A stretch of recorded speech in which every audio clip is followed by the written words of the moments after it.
Sometimes you gotta dig to find treasures, and this time's no exception. Left outside for over 10 years, in the rough Canadian weather, with winters below 30 degrees Celsius.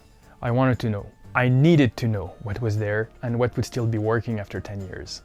So yeah, today we're looking at a bunch of parts, and most of them were found buried in mice, urine and poop. I'm sure the keen eyes have already spotted a few interesting boards, so we'll go over those. First, let's give all those a good wash. Then we'll proceed with a Repair-a-Thon. For starters, I vacuumed all the dust and dry pieces, but obviously the mice have some good building standards, and mixed cardboard with urine makes quite a strong bond.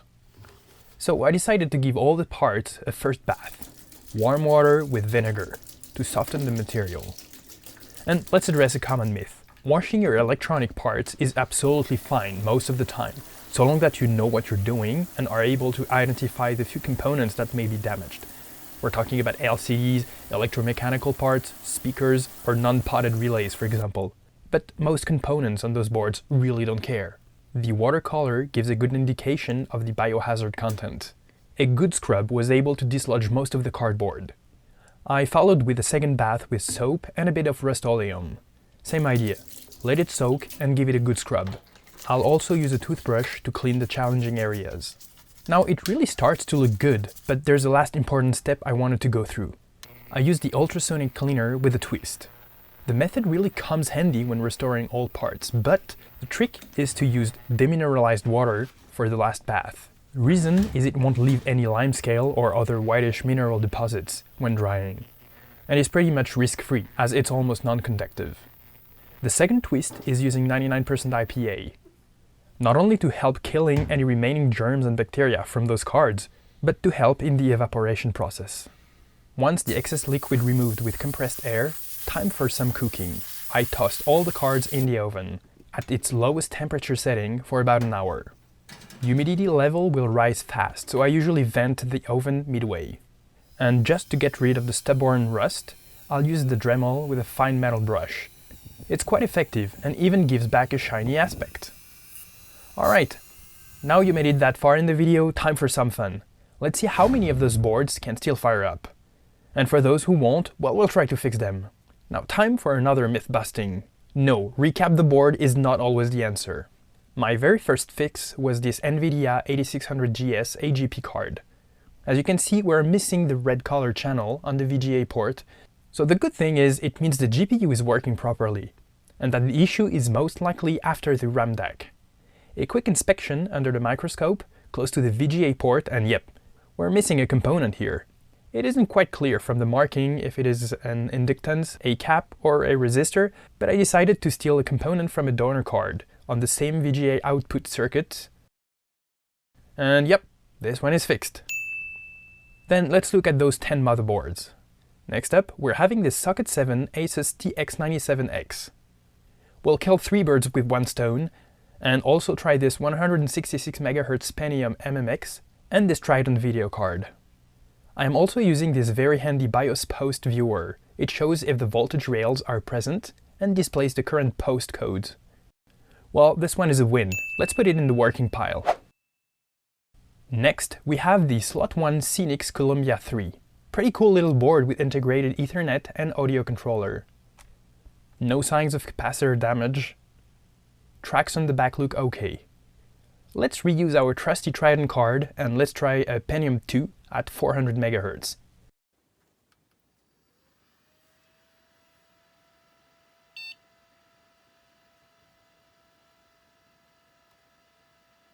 And that's also a win, going on the OK pile. Now this one is an IBM 61H2511. The motherboard for the great PC300GL. I have already fixed a component earlier. I forgot to shoot that part, but here are the before and after pictures. Good surprise on this one as well, with its integrated ESS 1930S audio chipset. And it supports both Pentium 2 and Pentium 3. As this one has an AGP port, I will use it to check this SIS VGA board.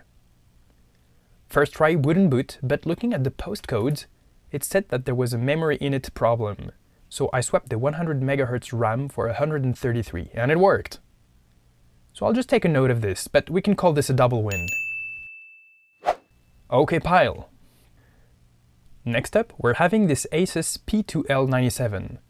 This model also exists in dual slot 1, and I like this one. AGP, 5 PCI, and still a couple of ISA for legacy support. Nice touch, Asus. This one gave me a lot of trouble. I tried many different CPUs, many RAM sticks, multiple GPUs, but it would always get stuck at 0D. I couldn't see anything wrong visually, so I left the card aside. The next day, I probed the various VRM for potential ripple due to bad capacitors, but everything was super stable. I was about to let go, but there was one last thing I wanted to try, updating the BIOS. I'm not sure if it was corrupted or just too old to support my processors, but it worked!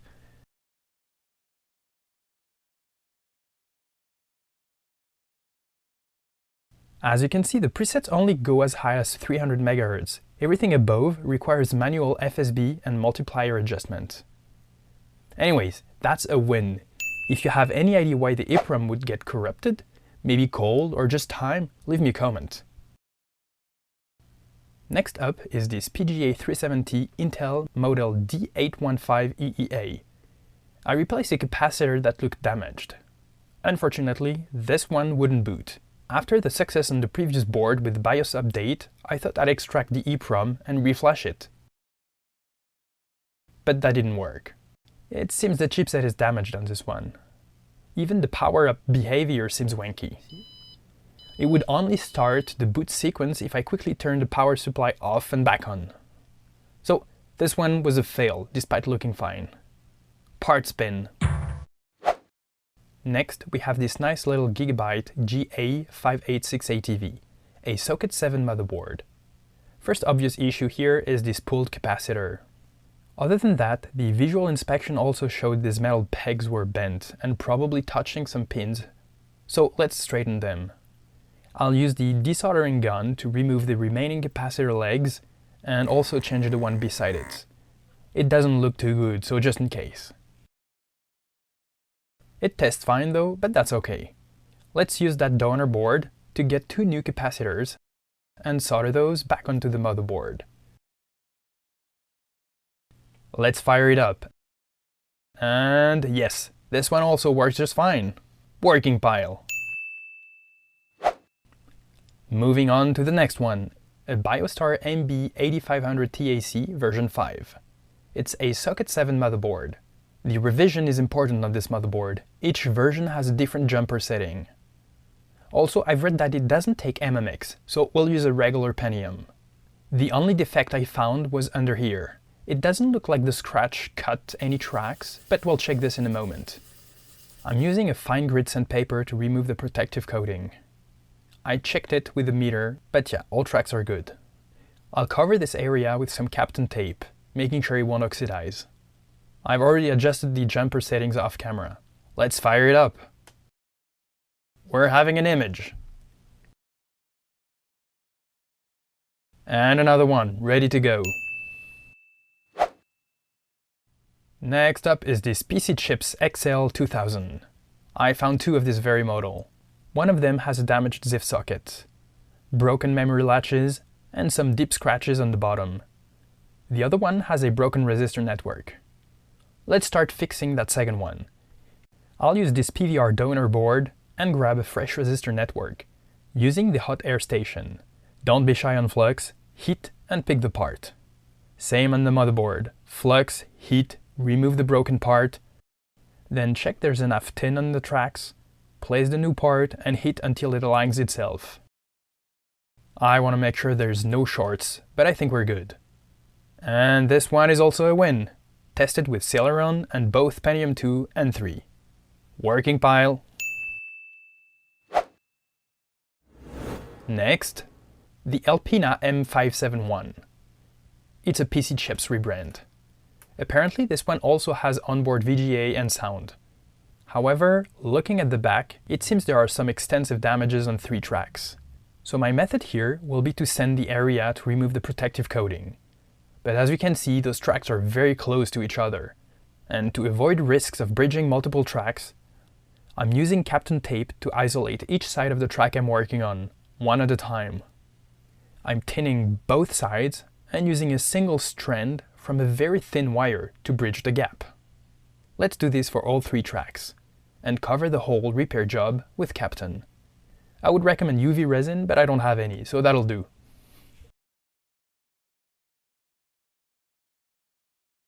And this one is also fixed. That's it for today. We managed to get 80% of those motherboards to fire up. I'm pretty sure the video is already long enough, but let me know in the comments if you want to see the rest of the boards. There are a few interesting sound cards in here. And you heard this over 1,000,000 times, but it's true. If you liked it, please consider liking the video, and you can also support the channel by subscribing. And as usual, thanks for watching.